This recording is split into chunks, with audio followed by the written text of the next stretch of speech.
How's it going, everybody? This is Alex Caceres, and you're listening to Story of the Fight.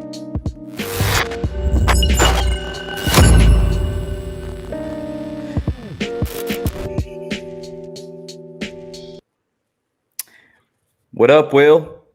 What up? What a night of fights. Yeah, it was a good one. It was a good one, yeah. I think it was as advertised. Would you say? I would say so. I know it was like 8 out of 10 fights were up until the main card were all decisions. Like it was mostly decisions. But good fights. But good fights. I don't really care if they go to decision, honestly. So, how'd you do on your picks? From our video, I went 4 for 5. Okay. How about overall, though? Publicly 4 for 5. Privately 5 for 5 on the main card. I don't know how I did on my picks for the other ones. I know I did okay, I think. Yeah. Dude, I went 11 for 14. Not too shabby. 11 for 14. Yeah. Not too shabby. Yeah, I messed up on the Hooper, for Vola, JoJo, Dentist. Yeah. Lauren Murphy got me. Lauren Murphy got me. Which was bullshit. Like, let's be real. That was a clear win, I thought, for JoJo. Yeah, I don't know. But got a moment of silence, Will? Yeah, moment of silence. Just 2, right? Carol Rosa versus Eubanks. That could have happened. Matt Favola, though, was supposed to fight Frank Camacho. Frank Camacho was in a serious car accident. Luckily, seems like he's okay, but had to pull out from the fight on Shout out to Frank notice. Camacho, man. I was so excited to see him fight, man. Me too. He's a Story of the Fight alum, you know? Yeah, he really is. Gave us a solid interview. And Favola maybe was a little bit compromised going into this fight, potentially. Might have been a good showcase for Frank, but man, I don't know. Dude, did you hear though? Favola, as he was going down, did you hear what he said? Yeah. He said, Story of the Fight's going live, but you can find them on Spotify, Breaker, Pocket Casts, Radio Public, Google Podcasts, Apple Podcasts, if you're not just on the YouTubes. And of course, like, subscribe if you like our content. Social media, what's the social media again, Will? At Story of the Fight on Twitter and Instagram, Facebook, Story of the Fight chat. Right there. You guys got it? So yeah, maybe it was just me, but I thought that's what Favola whispered as he was going down. Oh, I think it was the ref. The ref said it. That's what it was. Okay, I got it confused. But dude, I mean, seriously, what a night of fights! I had a good time last night. Yeah. Also, quick shout out. I know we talk about it all the time, but Ryzen put on a super cool pay-per-view again. Ryzen 28 last night started at 11:30. My Pacific time, a little late, you know. But it's $25. $29 if you bundle it with Ryzen 29, their next card. What? Hold on. Yeah, so it's a 2-for deal? It's a 2-for deal, right? Normally $25 per pay-per-view, but if you want to buy 2 at a time, $30. I mean, no brainer. Dude. And why wouldn't you just do that? You buy it, it's up on their website for like a week. So like what? I didn't make it to the end last night. I'm gonna stay up till like 4 a.m. But you wake up a little bit early the next day, get to watch them. You know, it's all good. And that sounds fantastic. They're doing some of the slickest shit ever. Tension. Most people only know him because he had an exhibition bout by Mayweather. Mayweather knocked him out, right? But dude's a savage. He's like 28-0 or something like that. He had a boxing match, which is cool about Ryzen too, because they'll do kickboxing, MMA, boxing, like all in one event, right? Yeah. But he had a match where, let me pull it up. In the first round, he fights Koki Osaki. Round ends. All of a sudden, Hiroyo Kawabe walks into the ring, and he fights him for the second round. And then Hideo Tokoro comes in, and he fights him for the third round. Dude, only in Japan, opponents. Man. Only in Ryzen. So sick, dude. And that was the co-main. That wasn't even the main event. And that's fantastic. Awesome. Got soccer kicks, got chokes, got dudes pulling guard, getting submissions. It's fucking good stuff, man. I heard UFC was doing a 2-4 deal as well. You get 2 pay-per-views for $140. Yeah. That's not bad. Not bad. Plus $5 a month for ESPN Plus. Shit, that's right. Man, but do you want to just go and get into the fights? Yeah. Go top to bottom. Yes, top to bottom. So the main event, we have Israel Adesanya versus Marvin Vettori. Shorts on the correct way. This time, yes. UFC logo in the front. Look at that walkout mask, though. Dude, honestly, the walkouts for the last 3 fights of this card were so sick. Izzy walking out with the hat and the samurai mask was just so fucking cool. And I was watching with Coleslaw, and I was like, dude, anybody else does this, it's corny as hell. But Izzy walking out like that, I'm all for it, dude. It was so sick. Oh, for sure, man. I was surprised he didn't have like some dance number put together, to come out too. Yeah. But you know what? This was a little more simple than that, but also effective. He's here for the kill. Absolutely. Man, this kind of went the way I thought it would go, where Izzy would be able to exactly the way I thought it would go. Where Izzy would be able to showcase his ability to get back up when it's not Polish power on top of him. When it's not someone who outweighs him by probably 30, 40 pounds. Yeah, but I did think that Adesanya was going to be able to knock Vettori out. That's what I had predicted on our predictions episode. What did I say? Decision, or what did I say? You said decision. So you called it. But dude, props to Vettori. He has a chin on him, man. He took a couple head kicks. Dude's a tank. Yeah. Dude is a tank. Izzy was landing that jab uppercut, the long uppercut. And he was landing that the whole time and was snapping his head back. And not once did Vettori look even dazed. Nope. The leg kicks seemed like they barely even affected him. No, it's so messed up. So my wife, she watches these fights with me, right? Yeah. And but she doesn't follow like any MMA pages on Instagram, Facebook, no social media. She follow ours. And she sees Vettori at the end of the fight. She's like, he reminds me of Sloth from the Goonies. And I was like, oh God, if only you knew. If only you knew all the stuff that's being posted about this poor guy. But you know what? Props to him. What'd you think though? The part where like he's going in for the takedown, Adesanya gives him a little spank and a little squeeze. And a squeeze. Yeah. A cheek. Mm-hmm. A little squeezy. What'd you think, man? Like just about that specifically? Yeah. It's fun, man. It's fun. It's like he wasn't getting the takedown. I think he was just completely lost at that point, right? And he's like, at least I'm safe here. And it's like, yeah, fuck it. I'm all for those types of antics. You know what I mean? The crowd was very unforgiving last night.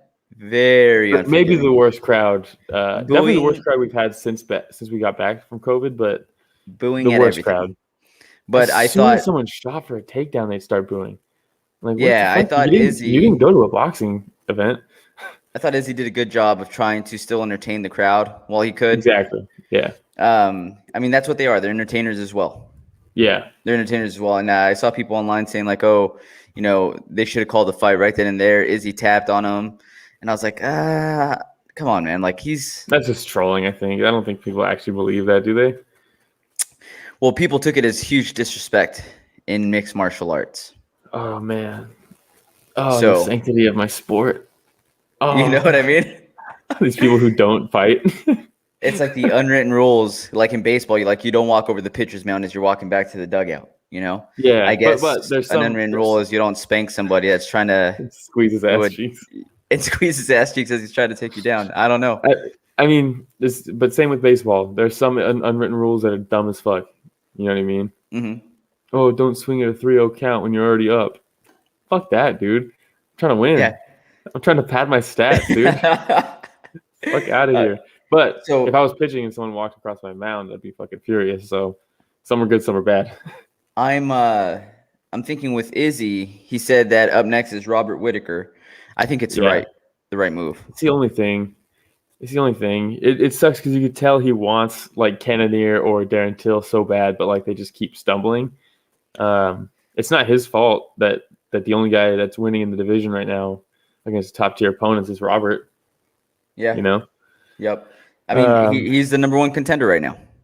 Yeah, I think if Cannonier's fighting Kelvin, right? Yes. Yeah. I think Izzy probably fights Whitaker. Winner of Cannonier versus Kelvin might be next after Whitaker, I would guess. Just because, a win over Kelvin maybe doesn't normally get you a title fight right now where he's at in the rankings. But and probably if Kelvin beats Cannonier, he probably doesn't get a title shot. But I wouldn't be surprised if Cannonier gets one if he beats Kelvin. I mean, look at the top five, though. It's Derek Brunson, Cannonier. He's already taken out Vettori twice. Paulo Costa wasn't even in the contest. This was more competitive than the Paulo Costa fight. Robert Whitaker, this will be his second matchup against him. So really the only other option, if Jared Cannonier does take out Kelvin Gastelum, I mean, that's just a fight that would make sense after that. Yeah. Is Darren Till booked right now? Oh, he broke his collarbone or something, didn't he? Yeah, he's out. That's unfortunate. Very unfortunate. I mean, you also have Derek Brunson in the mix. Who knows what happens with Derek Brunson? I don't think I don't know. That's not a fight that I'd be chomping at the bits to see. And I like Derek Brunson. It's just we've seen it before, and I don't think he goes any differently. Agreed. Like it's gonna go exactly the same. Do you have anything else on the main event there? I know it wasn't probably the most exciting fight for a lot of people, but dude, every time Izzy fights, I'm just like glued.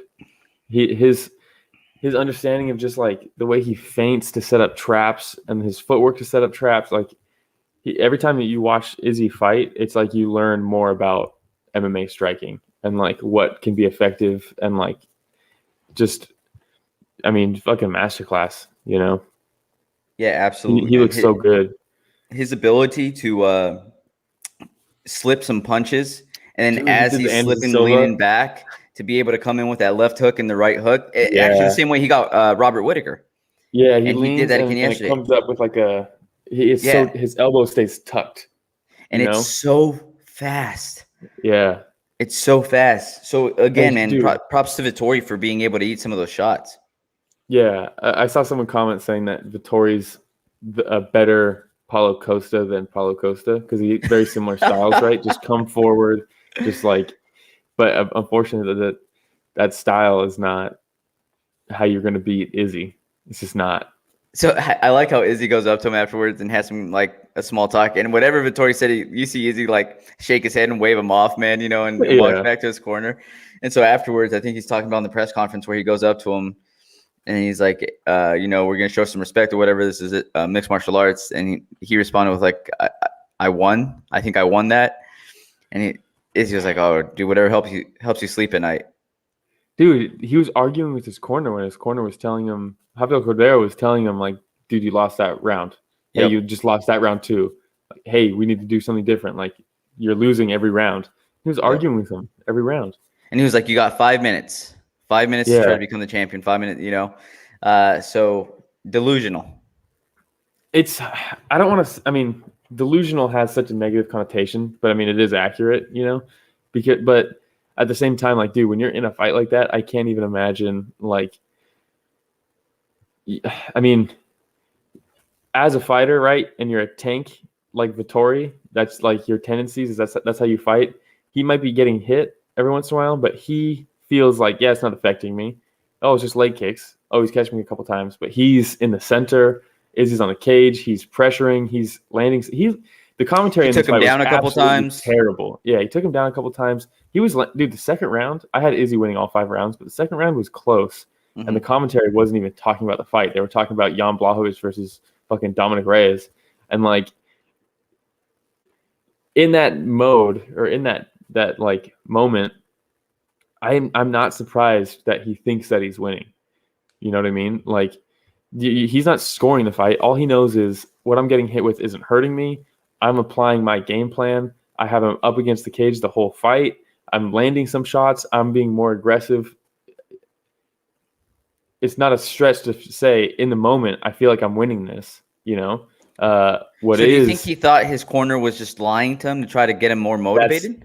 That's the big thing is it's okay to feel like that and think you're winning. But when you go back to the corner and your coach is Rafael Cordero of all people, like, and he's telling you you're losing, that needs to flip that switch and be like, oh shit, maybe I'm not seeing this the way everybody else is. Exactly. You know what I mean? But in the moment, I understand. But I think that's where the delusion sets in, where you have your corner who you trust, right? There's a reason they're in your corner. Is it delusion or denial? Oh, man, I don't know. Yeah, it could be a combination of the two. Could be the combination of the two. But, I mean, there's no denying it after that, right? Where, I mean, 50-45? 50-45. And like I said, the second round was kind of close. I thought way closer than the commentary. The commentary just wasn't talking about anything that Vettori was landing. There was multiple times where he would land on Izzy against the cage, and they're just talking about how hard it is to hit Izzy, and his movement is so good, and he's so aware. And it's like, stop telling stories during the fight. It's happening live right now. Talk about what's happening live. I fucking hate it, man. There was a point where John Anik, I don't think he talked for like a whole round. He's the play-by-play. You know what's so crazy? I pointed out that exact thing. I had some family friends over that have it, and we're talking. I was like, John Anik hasn't said anything in a while. He's the play-by-play. The fight's happening. Crazy. Yeah, I think part of it too, though, is them building up the star that is Israel Adesanya. You know, and sometimes I feel like they get in awe of who they're watching. I mean, I am too. But I think that's what adds to their I guess them feeling like they need to storytell. Yeah. To make sure or to try to make it so that everybody feels what they feel. Yeah, I get that. But like, dude, in a championship fight, people talk so much shit about Goldberg, and I know he wasn't perfect, but dude, go back and watch some of the iconic, like, crazy championship fights. The man is on it with everything that's happening, and it's like it adds to it because a punch might land that you don't see, but they see it and they make a moment out of it instead of going off on these tangents where they're like, yeah, I really think this and this, and it's like, fuck, man. Yeah, but hey, if we can move on to the next fight. Yeah. Dude, when I tell you I had goosebumps all over my body, and the sense of like pride, I don't know, dude, and seeing a Brandon Moreno, right, the first Mexican-born UFC champion, but it's not just. I mean, look at that. We talked about this, right? We talked about this leading up to the fight. Look at that face. Yeah. Dead stare into Figueiredo's eyes, smirk on his face. Figueiredo's the one that was getting all worked up. And Brandon Moreno was just chilling. Yeah. Just chilling. But, man, again, he was the last pick on the Ultimate Fighter season when he was in the Ultimate Fighter, right? He has a couple losses in the UFC, gets released, and then makes it back to the UFC, and my man becomes the first Mexican-born UFC champion. Talk about a moment, man. Talk about a moment. And just such a good dude. Such a good dude. After the fight, I was like, I cannot wait to hear this interview, dude, because he's such a good person. You could tell, dude. Like, you could just tell. There's no way. This genuine. An asshole, you know? Yeah, just so genuine and, like, in the moment. And, like, dude, and like, I thought Joe handled that interview so well. Normally, he's not the best at, oh, take me through this. What were you thinking when you caught him here? It's like, oh, I wasn't thinking. I was fucking fighting. Like, but this time it was like, man, he just really let him like express his emotions. Yeah, it was just so cool, man. So cool. It was. And yeah, we both called this one, right? Yeah. We both had Moreno. Yeah, I think we both said decision, right? Honestly, I don't remember. Yeah, regardless, dude, I was the more like the closer and closer we got to this fight, I was like, how the fuck is Moreno such an underdog? How it doesn't make any sense to me because the first fight was close, right? It was a draw. Figgy seemed like he did probably more damage in that fight, and he's a scary striker, so I understand that. But I don't want to say one dimensional because his ground game's so good, but he has very specific tendencies and not a lot of like variables that are coming your way if you're fighting him, right? And we talked about how going into this fight, there was more that Moreno could work on and adapt his game to fight someone like Figgy than there was for Figgy to be able to adapt for someone like Moreno. You know what? And I want to give you props, Will, because you absolutely called the fact that Davison was going to come out less aggressive in this fight based off of the last fight. Yeah. And during the fight, the commentary even said, they're like, hey, it seems like he's pulling the trigger less, probably still thinking about how the last fight, he probably took too much damage, probably a little too reckless. Hey, so you know what? Said, go ahead. Props to you. Moreno came out like a bat out of hell, man. Dude, I'll go straight aggression right away. You could say recency bias, all that bullshit, but there's a short list of the best title performances of all time, right? TJ Dillashaw versus Renan Barao, Cody Garbrandt versus Dominic Cruz, Eddie Alvarez versus Conor McGregor, right? Dude, this is one of them. That first round was fucking crazy because like Figgy was like, I'm gonna start this slow. This might turn into a crazy brawl. I'm trying to conserve my gas tank because he did gas at one point of the first fight, and then he came back later, I think, if I remember right. But Moreno just didn't give him time, man. You cannot start slow. If you're gonna start slow against someone like Moreno, you gotta hope that he's also gonna take a measured approach in that first round. But he did not, man. He found his rage instantly. He was all over him. And it was just pressure any way possible. Pressure any way possible. Dropped him with the jab. I was going to say his jab started off really nice. After the first minute, there was more punches and bunches that were coming through. And he was getting the better of Figgy in the grappling exchanges also. So how did you score? How did you score this one? I scored Moreno by submission. The rounds leading up to it. Oh, no, dude, I don't even remember. At that point, I had a lot of whiskey in my system. One of the judges Angels envy. Good stuff. I wouldn't know. One of the judges gave Figueiredo the second round, and I thought it was a clean sweep. Yeah, I thought Moreno. I thought Moreno had a 10-8 round in the first round. I thought that was because you look at the two rounds, right? The round 2 versus round 1. It was very obvious who won the first one. Round 2 was a lot closer because Figueiredo took him down. He had a submission threat. It was much closer. Those two rounds can't equal the same score. It just doesn't make sense. Yeah, and he dropped him in the first. There's one question that I have coming out of this night more than anything is what constitutes a 10-8 round? Because it just seems to be so inconsistent. Because there was a couple times in a few different fights where I was like, man, that could very well be a 10-8 round. And then listening to the final score at the end, I was like, oh, nobody scored it a 10-8 round. Yeah. So it's just, I guess that's a topic for another day. But yeah, I just look at the round 1. Moreno, 25 significant strikes, Figueiredo 7, and a knockdown. How is that the same as 10-13 the next round? Yep. That can't be the same. It just doesn't make sense. So this is it. This is the actual unified rules. A score of a 10-8 round does not require a fighter to dominate their opponent for 5 minutes of a round. The score 10-8 is utilized by the judge when the judge sees verifiable actions on the part of either fighter. Judges shall always give a score of 10-8 when the judge has established that one fighter has dominated the action of the round, had duration of domination, and also impacted their opponent with either effective strikes or effective grappling maneuvers that may have diminished the abilities of their opponent.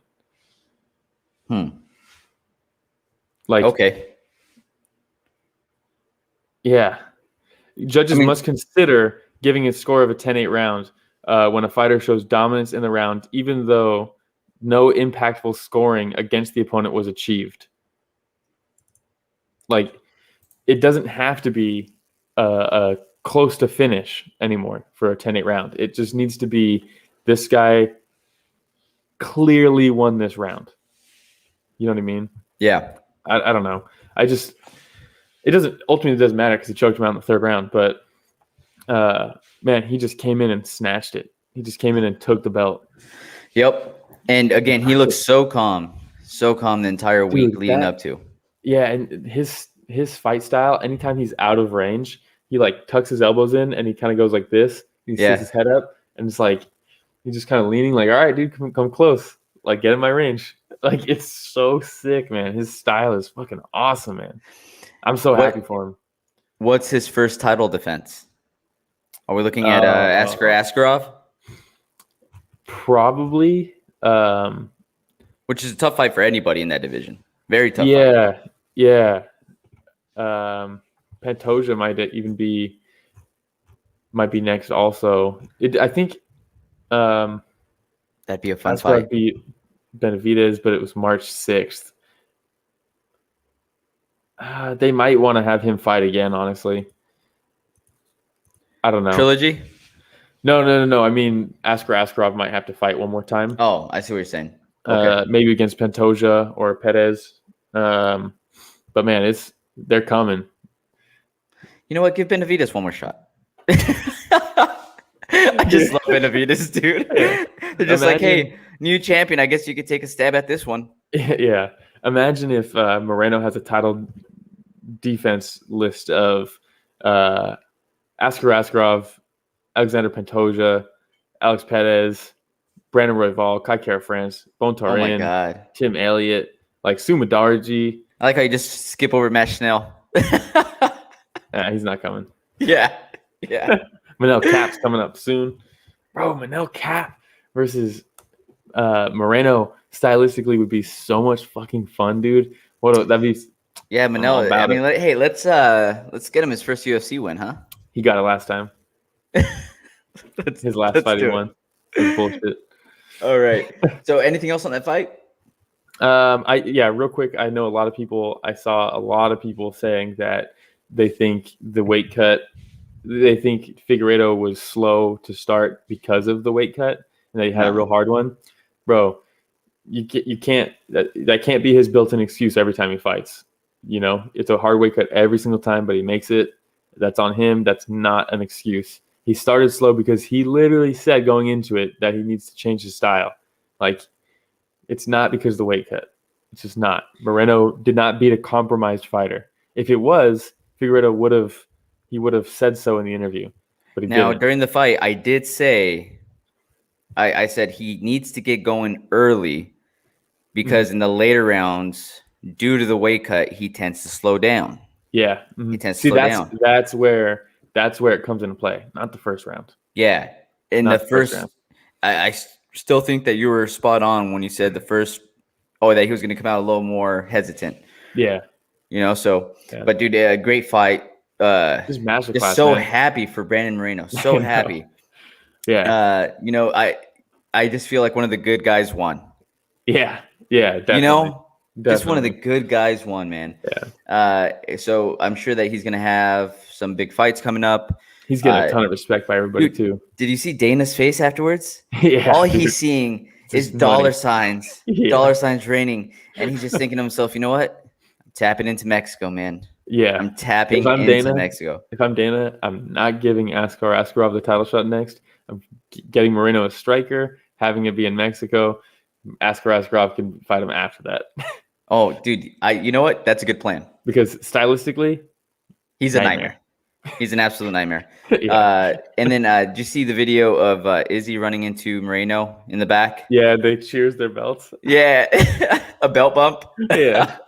But you hear Izzy say, hey, you're one of the nicest guys I've ever met. Mm-hmm. You're not just going to blow up in Mexico, but you're going to blow up worldwide, man. Yeah. Like, this is coming from Izzy. Yeah. Izzy, I consider to be an international superstar now. And who's got a finger on the pulse in like MMA. He's an MMA fan. Like, he gets it. But you could tell from that first encounter they had in the hotel where they're talking about their Funko Pops. And Brandon's like, "Oh, I'm a big fan, man. He just has that genuine smile and genuine approach. I'm telling you, man. Yeah. This guy, super happy. All right, I'll get off his nuts now, man. All right. The fight before that, speaking of being on somebody's nuts, hey. Leon Edwards versus Nate Diaz. Yeah. I mean, I picked Nate. That was an emotional pick for you, though. No. It's not emotional. No? It's just I'm not going to never pick him. At Why? least publicly. Ride or die, dude. You know what I mean? Yeah, some would call that an emotional pick, Will. No, it was very calm and calculated. Privately, you might have heard otherwise from me, but this fight went exactly how I thought it was going to go. Yeah. Nate's not a welterweight. He's not a welterweight. The size difference was evident, although Nate came in a little bit larger than some of his previous fights and looking like he's in shape. But yeah, go ahead. The clinch up against the fence, I think that's when it become. Look at that, the straight left, dude. When they were clinching up against the fence, that's when it was really evident where Leon was able to adjust position very easily. Yeah. When Leon had Nate up against the fence, he was able to drag down and take his back on a repeated basis. The size difference was evident. People were texting me and I was like, dude, it's not going to go how we want it to go. Like the size difference. And a couple people were like, dude, yeah, but the size doesn't matter always. And it's like, it does with the grappling. It really does with the grappling. When there's two people that are professionals and that are high level, then it does, right? In the case where, let's say we have a smaller black belt going up against a huge white belt, blue belt, then okay.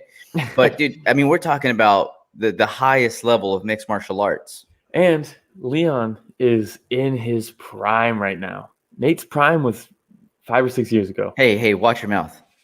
I hate to say it, man, but it's just facts, Oh, dude, look at that. Hey, can Nate still take a fucking punch though and an elbow? Dude. Fucking Tank Diaz. God, dude, he came in good shape. Look, this. Hold on, sorry. This is why everybody loves him, though. Yeah, look at him. This guy wears it. He wears it. And the thing with Nate is that he's like a fucking zombie. He keeps on coming at you. Dude, as a fighter, you're probably thinking, what is it going to take to take this guy out? Dude, his leg was fucked in the first 2 minutes of the fight, and he went 5 rounds. Not most people don't do that. And in classic Diaz fashion, baiting him in, talking shit, just trying to turn it into a scrap.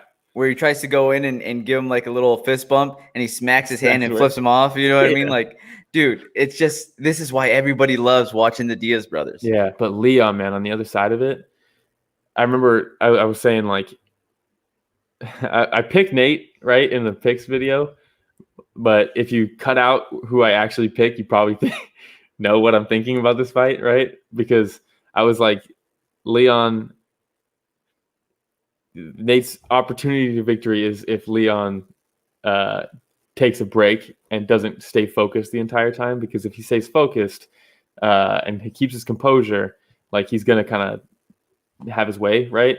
And dude, for 24 minutes, Leon, I was so impressed with him not getting baited into any of those antics. His cage awareness is insane, dude. Anytime, he's world class. Dude, he's so good, dude. He's so good. There's a reason he hasn't lost since 2015. You know what I mean? Like, also, Nate definitely came in shape, right? He's never going to be out of shape. But he did say that the reason that they had to postpone this fight for a month was because he got a cut in training that they had to wait to heal up and stuff. And he said after that, he just like lost most of his motivation to like train hard. I think he did. And everyone's going to be like, oh, Diaz brothers with their excuses. He actually acknowledged that he lost this fight, which is cool. Yeah. Kind of. But yeah, I mean, he acknowledged that in within fashion, the rules. Yeah. In Diaz fashion, I love it. Yeah, but if this fight happened a month ago, he probably would have been in even better shape. Would it have changed the results? Probably not. But it's something worth noting, I guess. The last minute, Joe said something during the fight that after he was split open and he walks out and he flexes He's covered in blood.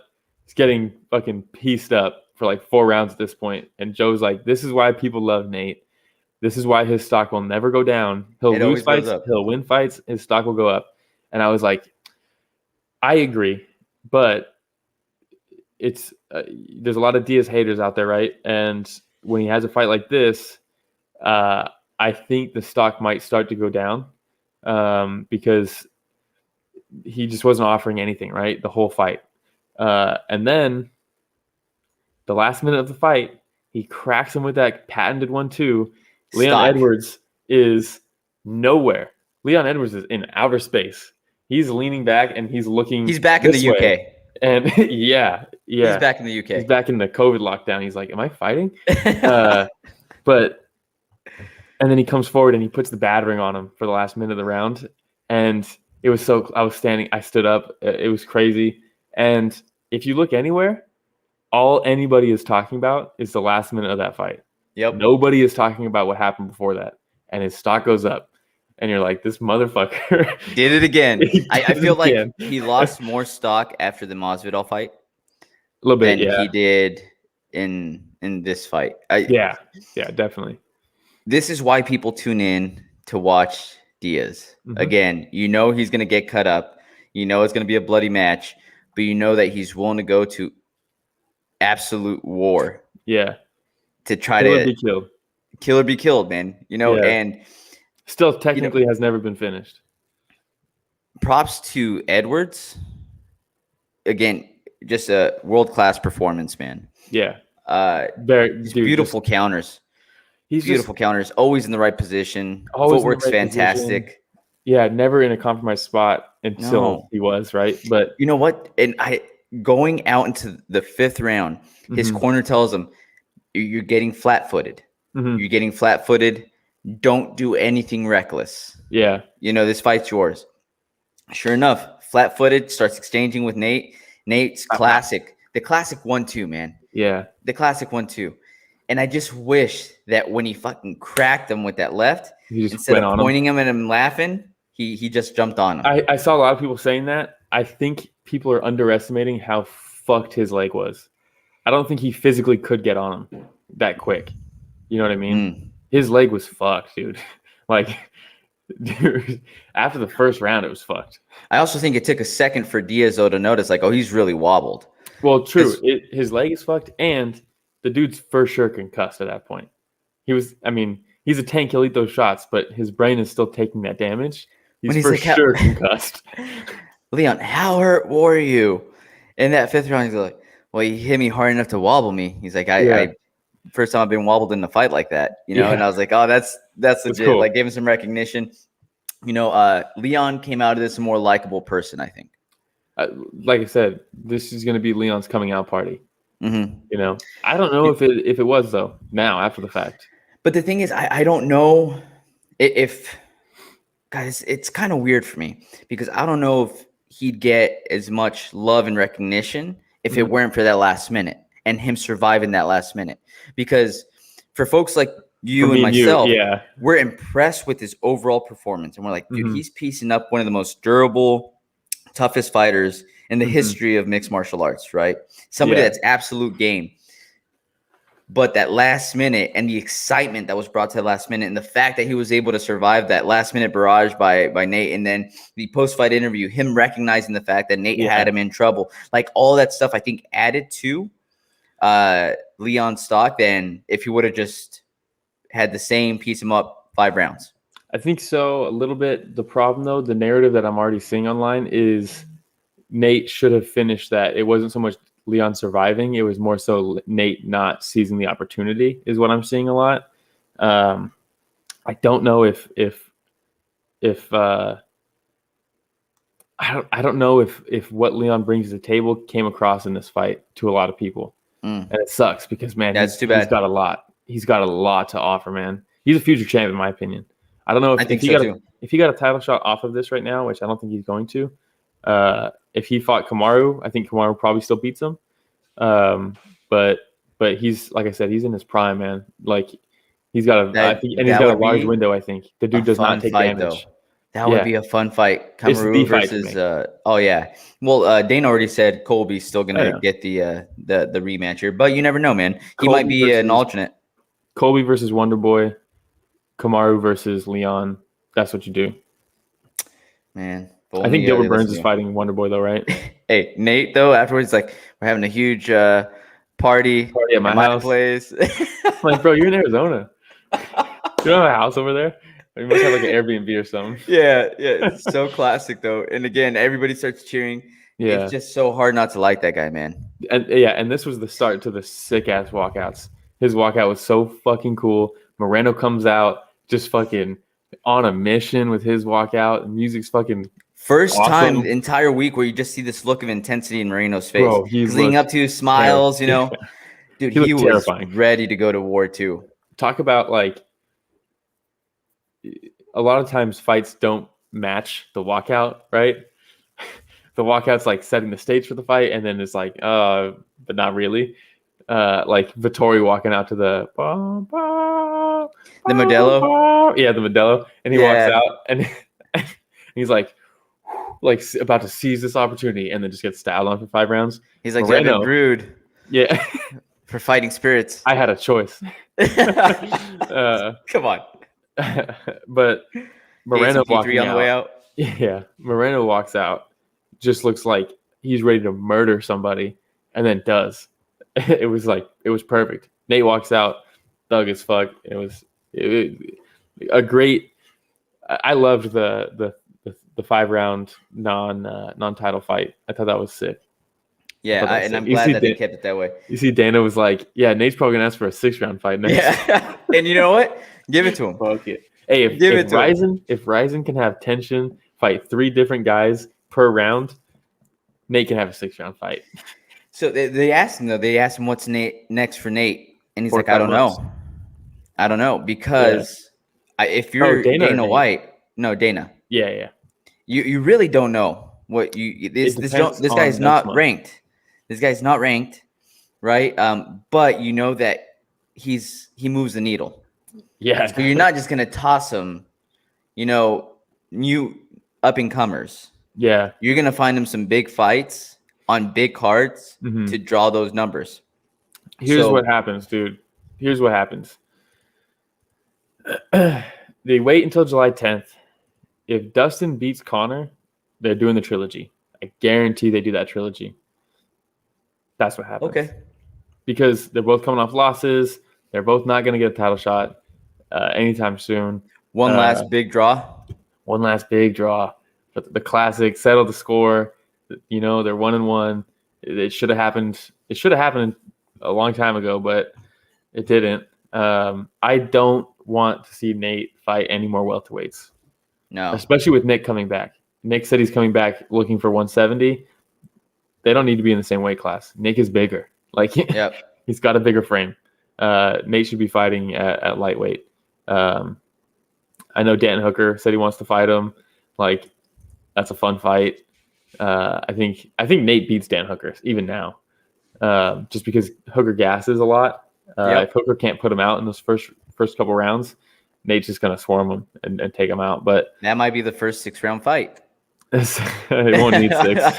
I think Nate finishes Dan Hooker, and I like Dan Hooker a lot. Yeah, I think he finishes him in the 3rd or 4th. If it's a 5-round they need fight. to give Dan Hooker a winnable fight though, because it is a winnable fight. I mean, how old is Nate? You know what I mean? But his mental space right now, based off his reaction for the last loss and stuff like that, it took him a while to say, I'm still going to keep on fighting. If you look at everybody who's ranked below Dan Hooker, there's no winnable, no easy. There's no gimme fight. Yeah. There's no layups. It's fucking, it's hard underneath him. Those guys are crazy. All right. Bilal Muhammad, Damian Maia. This fight happened. Yeah. Dude, and I was talking to George or texting George, and he was like, Maia doesn't lose to anybody, not in the top 5. And this might have been the case years back, but when we think about the evolution of MMA and the way that a lot of these younger fighters are coming up, they come out really well balanced. Yeah, where they're really good at everything. Speaking of balance, that nice Nice job, Richard Casual. But Damian Maia with a single leg attempt over and over and over again didn't give Bilal very many looks. No. Too many different things to worry about. He caught him with a couple shots. A la Damian Maia. So he's like, oh, you're thinking about me. Round. Yeah, he's thinking, oh, you're thinking about me taking you down. But here's, a straight right. And now I'm going to go for the single leg. But, I mean, he won the first round. And you could see in the second, Bilal was, he was so terrified of the takedown. Just like, not even going to entertain the thought of you getting close. And it was really dropping his stand-up. Eventually, he kind of picked it up a little bit at the end of the second. Third round was pretty much all Bilal. I think that's when he realized, like, even if you do go in for a single leg attempt, like my defense is good enough to prevent it. Yeah. And that's when his confidence started building up. Yeah, because I think his confidence dropped when he did go down briefly in the first, was taken down. And I think that dropped his confidence and made him like really like, I'm not overcommitting on anything. And then at the end of the second, there was like 15 seconds left. And he kind of went all out. And he's like, he's not going to sub me in 10 seconds. So I'm just going to let it go. And I think that kind of gave him some confidence because when he did let it go, there was really nothing coming back to him. So he was probably like, oh, I can do this. Like third round, I'm going to kind of impose my will here. And that's pretty much what happened. Yeah. They snubbed him of the post-fight interview. But, main card fight, no interview. Yeah, poor Bilal. Yeah. They were saying that he's going to be going out to Africa after this fight. Oh, really? To like help with some, seems like a great guy. Like medical relief or something like that. Yeah, he seems like a good dude too. Hilarious as well. Like if you follow his Instagram and stuff like that, it's funny dude. Yeah, funny dude. All right, before that, we had Craig versus Hill. I should have done my parlay. I was gonna do a parlay, Craig, and then Moreno. I should have fucking done it. God damn it. Yeah, I mean both of those good dogs going in. Yeah. So, oh God. God, we give a warning first, Rich. Yeah. Hey, by the way, if anybody's squeamish, after we already put the picture up, that was nasty. And then the ref, when his arm is look at the elbow right there popping off to the side, just a gnarly dislocation. I cannot believe it's not broken. He's eating straight elbow after elbow, and his arm's just swinging around. You could tell that he has no control over the arm whatsoever. Straight flopping up and down. Paul Craig said he felt like a dead fish, or like a half-dead fish was like flopping around on his body. Man, and it's just you hate to see something like this. Paul Craig, though, is an absolute monster, and everybody knows what he's going to do. He's going to try to take you down, submit you. Guard. What a savage, dude. I know. I'm all about it. Bears, dude, all day. Hill handled this loss very well. Really well. And it was very nice to see at the end when Craig goes over to him, gives him a hug, and shows some respect there. Yeah. Because both of them had been jawing off since, the poster autograph signings. Yeah. But hey, they know they're about to fight each other. Some fighters do that, right? Where as soon as they see somebody, and just the respect that was shown afterwards, was awesome to see. Yeah, definitely. Man, and really impressed me is Hill's like wherewithal after the fact. I know he's probably in a pretty significant amount of shock, but yeah, I mean, what a fucking fight though. Yeah, I was surprised. I said normally when I lean towards the craftiness of somebody versus a young up and coming, I get it wrong. I think this is the first time I ever got it right. You broke the streak. I broke the streak. There you go, man. Maybe it's a new streak that's starting now. It's the start of something new. All right. Before that, fight of the night. Fight of the night, easy. Brad Riddell and Drew Dober. We were both really excited for this fight going in. Yeah, I mean, it's just the matchup is just fucking. You just knew, dude. Both these guys are so game. Like, you just knew. Yeah, and every once in a while you'll get two of these fighters where you're like, oh man, they're just both going to be so cautious about each other and what they're bringing that it's probably going to cancel out. Yeah. Nah, man. Both of these guys are like, I got a chin and I'm a better striker than the other guy. Yeah. Let me get at him, right? Rydell's so technical, man. So tight. He doesn't waste very much on his punches versus a Drew Dober. Now, there's a few times that Drew Dober clipped him, and you can see Rydell was like, oh, I need to become a wrestler real quick. Yeah, and then to survive. Exactly. But what a great fight, man. Later on, Drew, in the third round especially, was coming in with some really wide hooks. Yeah. And gave Rydell enough time to just go straight down the pipe. Yeah. That's the adjustment, to get him. Right? Oh, man. Because at first they were both throwing kind of looping shots, and Dober was getting the better of him, dropped him right in the first. And also, what great grappling scrambles in this fight. Holy shit, man. As soon as it would go to the ground, it's like, there's sweeps, there's it. And it was like, holy shit, man. What a great fight. But yeah, that second round was the adjustment Brad got and started throwing the more straight down the pipe and was just beating Dober to the punch. And do you think this beats the Ponzinibbio fight for fight of the year? It's maybe. I don't know. I'd have to watch them all again. Man, I still give it to Ponzinibbio. The only thing, the difference is Ponzinibbio really, really came back in that one, and it was impressive as hell. The difference in this one though is I think it was more of a, I think an equal match, Dober and Rydell. I think they both are just so high level with their striking, and I think Baez is still a little bit unproven in the Ponzinibbio fight. I don't know, man. It's close though for me. It's close. All right, man. All right, but dude, such a good fight. Drew Dober, he could probably be casted for Superman, the next Superman movie. I'll disagree with you. I think physically, the hair is not good enough. No, I think he would be a great. Rich, can you pull up a picture of Guy Gardner? He's one of the Green Lanterns. Guy Gardner. He's one of the Green Lanterns, and he's kind of known as being the reckless one.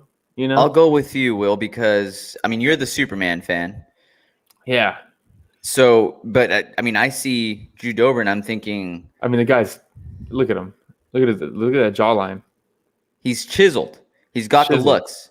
Yeah. Throw on a button up, a tie, and some glasses, and you got Clark Kent, dude. Again, I don't know. I could see him as I mean this with no disrespect, but I could see him as a villain in a World War II movie where he's perhaps on the German side of things. As a captain or a general or something, with no disrespect, I like how you had to start off with that. I was wondering where you were going with it. Yeah. Okay. Come on, man. That's Drew Dober. All right. Maybe. That's Drew Dober, man. I don't know. I still see him more as a Superman. That's just me, though. Bro, that's Drew Dober. I think it's the hair color that throws me off with the Superman. Maybe. And Superman's normally a lot taller, where Guy Gardner's kind of a short and stocky guy. Oh, true. I wasn't even taking the height into consideration. Do you have anything else on this fight, though? No, man. What a fucking banger, though. I love seeing also Izzy's reaction backstage and stuff to it. Dude, I'm telling you, man. City Those kickboxing. Dudes roll deep, man. They do. Yeah. They do. Before this, we had Evloev versus Dawodu. Mean Hakeem Dawodu. Evloev, I think, is man, that guy is so talented. So talented. He's just fucking good luck, man. I would not want to fight him. He's just, first of all, he had some sneaky shots. And I think part of it was because Dawodu was expecting Evloev to shoot. So he kind of sees that opportunity and snuck in some nice rights. It's how Khabib dropped Conor, right? And Khabib would land big shots on the feet because you're so worried. Dude, the other thing I love about Evloev, though, is that it's not just regular takedown attempts. He tries to slam you down, and he's taking you down. And yes, repeatedly. Yeah. They were some mean, aggressive takedowns, man. And when he's down there, It's no lay and pray, my friend. No. He's trying to hurt you. Yeah. Anywhere he can. Yeah. On your ribs, on the side of your head. People were like kind of shit talking a little bit, being like, oh, like he's trying to be like Khabib, but he doesn't have like the tenacity to finish it and stuff like that. I think he does, dude. I think it's just Dawodu is fucking really good. Yeah. This is one of those fights that I think, like, rankings wise, throw that shit out because these guys are both top tier. I think Dawodu has such a promising career. They both do. Now, going into that third, I think Evloev, I don't know, maybe was like, I'm up 2 rounds to none, clearly. Mm-hmm. Let me get some stand-up work in. And Dawodu clipped him. I think I think he said that, and Dawodu said, I'm down 2 rounds. I got to fucking finish this. And, it was a perfect storm for that third round. Awesome, it was exciting. Yeah. It was exciting. And that's why you can't – Dawodu, man, like, he's getting out-grappled, outworked heavily, right? And then comes out in that third round and just puts it all together on the feet. And it was crazy because he like wobbles Evloev real bad, and he looks at the crowd. He's like, no, I'm not wobbled, and then gets fucking clocked and is like really wobbled. And I was like, damn, what a fucking cool fight, dude! Like, yeah, that was a moment for sure where he actually reacts to the crowd, and then afterwards the crowd reacts again, like, told you. Yeah, like, no, you are hurt. That's so funny. Yeah. All right, fun fight though, man. I think very fun fight. I think this is one of those fights that these guys might fight each other again in like a couple years when they're ranked much higher than they are currently. When they're both in the top 5 and they're trying to figure out who's going to go for the next title shot, right? Yeah, because like, dude, you look at like, man, they're both 14-15. Man, fucking, we live in what a great time. What a great time to be an MMA fan. Like, dude, the people that are above them: Shane Burgos, Bryce Mitchell, Giga Chikadze, Edson Barbosa, Dan Ige, Arnold Allen, Josh Emmett. Like, dude, bro, throw in Evloev versus Josh Emmett. Fuck yeah, dude. Or Sadiq Youssef. I'd like to see that guy get fucked up. Fuck that guy. Oh, classic. Before that, we had Kianzad versus Davis. Yeah, this was I kind of want to talk about this one again just to harp on the absolutely awful commentary. Okay. Of this card. How did you score this one? This one, honestly, I didn't even. Oh wait, hold on. In my head, I thought it was closer to 30-27. I put down on my notes for Kianzad. Right? Yeah. She was fucking her up. I put down Kianzad. Seemed like she had like she was cruising through the third, which made it seem like it was a little more dangerous, but still thought that she edged out the 30-27. Yeah. They kept talking about how Alexis Davis was like running through her, and that it was just like it sounded like the most one-sided fight. But dude, it was different whenever Kianzad would hit her. Oh, and she was wearing it too. Yeah, dude, she might have technically gotten outstruck in that second round, but I thought first 2 rounds were so clear for Kianzad. Like the numbers don't matter. They kept on bringing up the fact like, oh, she has 35 significant strikes to Kianzad's 28. It looks like Kianzad's really running away with this, but when you take a look at the numbers, but I mean, it doesn't mean anything. Of those strikes are doing more damage? Yeah, it doesn't matter. It just doesn't matter. And the live stats, they're so inaccurate. They're so, dude. One time, I still maintain that Nick Diaz beat Anderson Silva. And if I would watch that fight round a piece, I'd watch like round 3 one day, and then like the next day I'd watch round 1, and like because I didn't want to have any like bias of the flow of the fight, right? Yeah. And this is how fucking into this shit I am, but I had a pitch counter for baseball, and I was using that to count strikes. And I'd be like, okay, I'm watching this round. I'm gonna count Nick Diaz's strikes. And then, I'm watching this round. I'm going to count Anderson Silva's and that kind of stuff. Bro, what I had versus the live stats were so different. It's crazy. I was like, who the fuck is counting these? Like, what's happening here? The live stuff is god-awful, man. And they'll say, oh, yeah, these are unofficial stats. But then, like, swear by them during the fight to, like, paint the narrative of the fight. It's like, you can't have both. They're unofficial, then say just maintain that they're unofficial. This is what it seems like is happening, and don't just let them. A lot of people are using that as like the easy way to score fights. It's just not the case. It's just not at all. There's so much more that goes lazy, into it. It's just lazy, man. A couple things. Kianzad, really quick hands. Really quick hands. Yeah. And the punches in the first round, again, were thudding. Yeah. Snapping the head. Just the second round, when Davis came in with the adjustments, started with more calf kicks, you could see Kianzad had a little bit of a tougher time planting her foot to let it rip. Be able to let it rip. But still, I thought she did enough for 30-27. Yeah, I thought maybe 30-27. I was probably leaning 29-28, but I wouldn't even be mad at a 30-27. What did they end up actually scoring it? Do you know? No, I don't even remember. I think it was a split, wasn't it? No, it was unanimous. 2 30-27s, 1 29-28. There you go. There you go. There we go. Commentary made it seem like Alexis Davis was running away with it.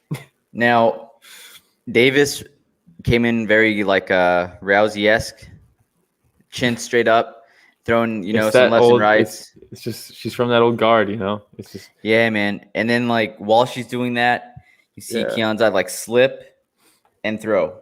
Yeah, slip and throw. She'd bait her in, bop bop, straight across, punching through her, out, bop bop, out. Yeah, but yeah, props to Kianzad. Yeah. Before that, McKinney versus Frivola. What a whirlwind! I can't even imagine. Hey, did you hear about this guy's backstory? Dude died twice. All off of a bad mushroom trip. No, it was mushroom and a vial of acid. Well, okay, but a little different than just mushrooms. Yeah. Did you see the video? I didn't see the video. Somebody posted a picture. I think it was like a MMA junkie or something like that posted a picture of him when he was sitting up against a fence, just bleeding out. It's bad. And I was like, hey, MMA junkie, maybe don't post something like that, huh? Yeah. Maybe tell the story and put a link to it for those who want to see it, like me. Yeah. But don't just put it out there. Yeah. But dude, I picked McKinney because I figured if this guy flatlined twice, there's probably not much that he's scared of. Yeah, I did. Bullshit. No way you picked that. Pull it up, brother. Pull it up. I started off 6 for 6. Hey, look at that. Respect. I give you props for that. But dude, we have to have people stop jumping off the fucking cage like that. I don't think so, man. I think this is. I think it's just because he didn't jump off. He was was climbing down. It's not like he jumped off. You got to watch that again. He gets up to the top. He didn't climb up to the very top and do a backflip or anything like Michael Chandler does. But he climbs up to the top of the cage and then jumps off and pushes himself back and stomps as he lands. Yeah. And that's when he just collapsed and starts pointing at his knee. Watch it again. What a crazy turn though, man. He comes out, UFC debut on 6 or 7 days notice, comes out, knocks him out with the first combo he throws, and then blows his knee. Man, he must have been so nervous and anxious and just ecstatic and excited. Probably the most excited he's ever been in his entire life. And then pain. And then bummed. And then bummed out. Yeah. And he's like, nah, my knee's good. I just need to stretch it. And I was like, no, Bubba. He didn't jump. He just kind of scooted off of it. Well, he didn't climb down either. He let himself fall. True. He let himself fall. True, but by this much. I think that it's just one of those freak things that happens with knees sometimes. Man. He wasn't an over celebration. It's just so unnecessary. Because now he's out a year? Maybe. We'll see. We'll see what they say. Yeah. We'll see what they say, but okay, here we go. Here it is. Hey, we're gonna get flagged. Skip forward. We're gonna get flagged for this knockout. Here it is. Boom. Yeah. Ooh.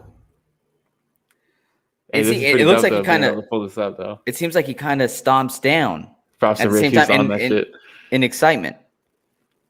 Oh yeah, definitely. I mean, definitely. But that's not like that. I mean, that could have happened with his coach lifting him up and then being yeah, and letting him go. It wasn't. Do you remember Martin Gramatica? Martin Gramatica. I think that was his name. He was a field goal kicker for the Tampa Bay Buccaneers. Football? No. Well, he kicks like a game-winning What year field goal. Was it 2005? Ah, fuck, I don't remember. Because that's when I stopped watching football. But he jumps up in celebration, lands, torn ACL.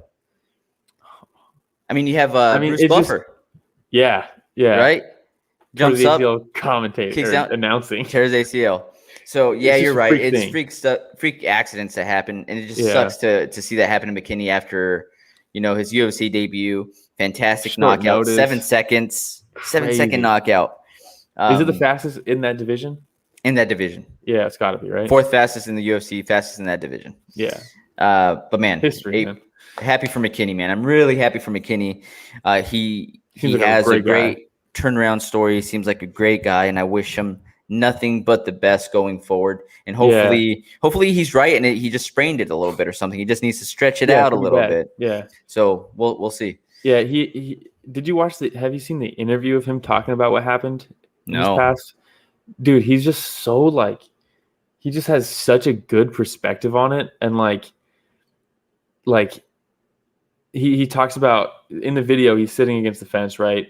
He's either naked or in his underwear, clearly freaking out on drugs. There's a bunch of cops around him, and he just they're telling him all this stuff. They start trying to apprehend him, and he's kicking and throwing punches off his back and all that stuff. They tase him, nothing happens. Tase him again, all this stuff.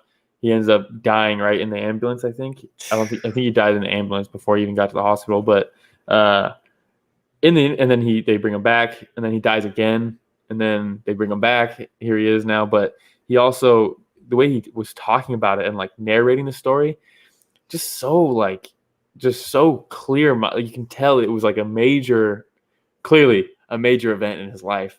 Yeah. But he didn't just take it for granted. You know what I mean? He did something with it. He not only did he do something with it, but he processed it, he really he's I don't blame them whatsoever. The cops, I gave them no choice. They had I wasn't even there. They had to do what they did. They didn't kill me. He's I'm lucky they didn't shoot me. They could have shot me. You know what I mean? Just man, it just seems like such a good dude, and really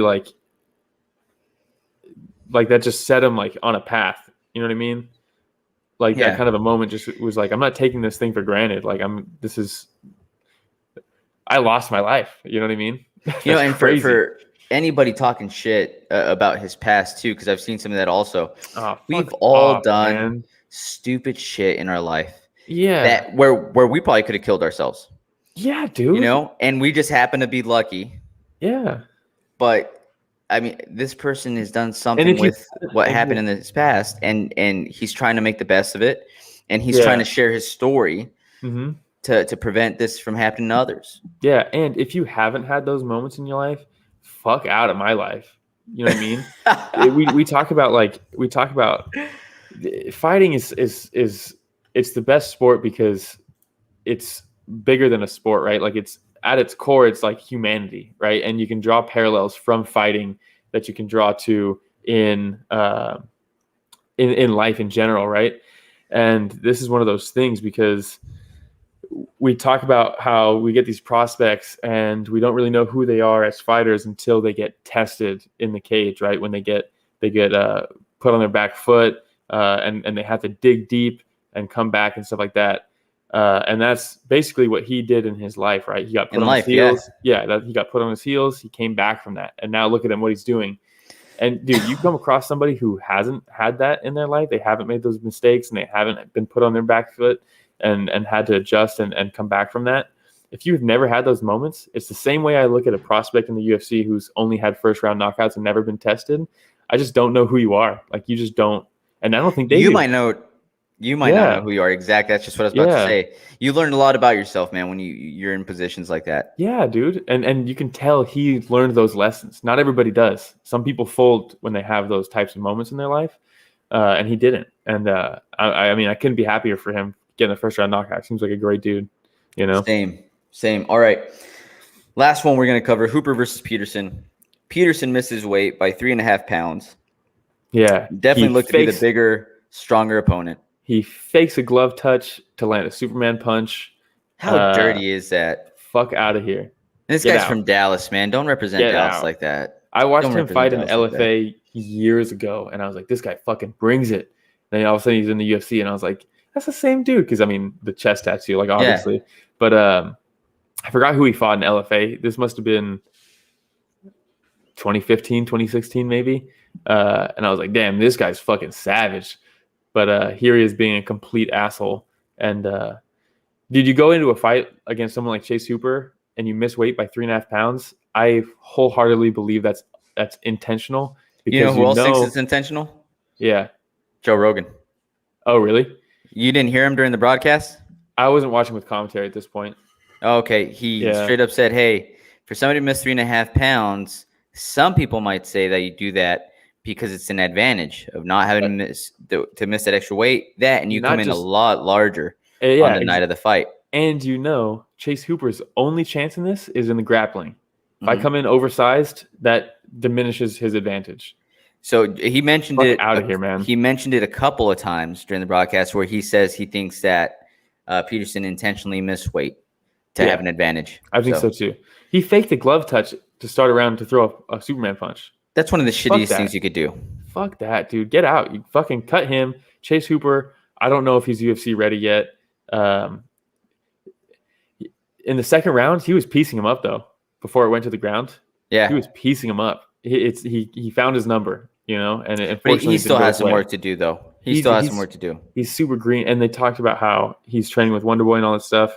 And I guess I did listen to the broadcast for this one. I guess I just missed that part. But they said that Wonder Boy said that they haven't even begun to teach him anything. All they've done is eliminate bad habits that he's formed already. So, I mean, he's still, clearly he's not even in his physical prime yet. I don't know if he needs to develop in the UFC.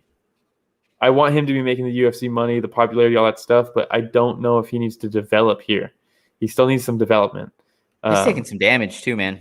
He takes damage, bro. He's got a fucking chin on him. I don't know, man. Give him some time between his fights. If you're not going to release him, right, give him some time because I don't think he's ready yet. Or throw him like a CM Punk, I don't want to see that either. What weight class is this? 145, 135? 135, I think. 145. 145. Unless you're Peterson, then it's 148 and a half. Yeah. I don't even know who you give him after this. It's tough. Give him some time, man. Let him work on striking with Wonder Boy. Let him learn some double legs. I saw Chris Weidman's already back in the gym. Bro, if he's just surrounding himself with Chris Weidman and Wonder Boy, striking with Wonder Boy, offensive grappling with Weidman, and he's still not even physically mature yet, the sky's the limit, man. And we know he's tough. So that part's answered. The part we were just talking about that. He's been tested. He's overcome it. He's not going to quit. You know what I mean? He has so much potential. I just don't know if right now we need to be seeing it. Yeah. Oh man. All right. Well, best of luck to Mr. Chase Hooper. Yeah. Peterson, stop being such a dick. No, just get him out, dude. Fuck that. You fake a glove touch, dude. Fuck that, dude. It's low. Especially you do it in a fight that you missed weight on. And when he was in his guard, I don't know if you saw that. A lot of people put their hands on their face. I'm pretty sure those fingers were going in the eyes. Yeah, I'm almost positive. Little eye jabbing. Little ling jing lang. Eye pokes. Dirty guy, dirty fighter. He's 19-9. Get the fuck out of here. One thing I noticed, Will, is that Rich the Casual, earlier when we were talking to him, still had the Just Bleed avatar. And he said that if he watched the fights, that he would make his debut. His face reveal. His face reveal. So Rich the Casual, how's it going, my man? Oh, I have shamed my people. How so? I did not see Moreno become the first Mexican UFC champion. And I apologize, and we'll go back to my cove. Sooner or later, he'll watch a fight. Maybe the first Mexican-born champ's first title defense. Maybe that's the time. Why not? Or next card. You got Korean Zombie, Danny. That's all I got this week, Will. Yeah. I don't have a Will's wisdom because I figured this would go a little bit longer, covering all those fights. We had a lot to talk about in the first 3 fights. Yeah. Thank you to anybody that logged in and watched us live. Greatly appreciate it. But don't be scared to comment while we're going through, because we'll get a lot of those comments. We'll see those comments, and more often than not, we'll actually reply and answer some questions. So yeah, it's fun. It just makes it back and forth. It's fun. Absolutely. Well, if you don't have anything else, that's all I got. Thanks for listening to Story of the Fight this week, everybody.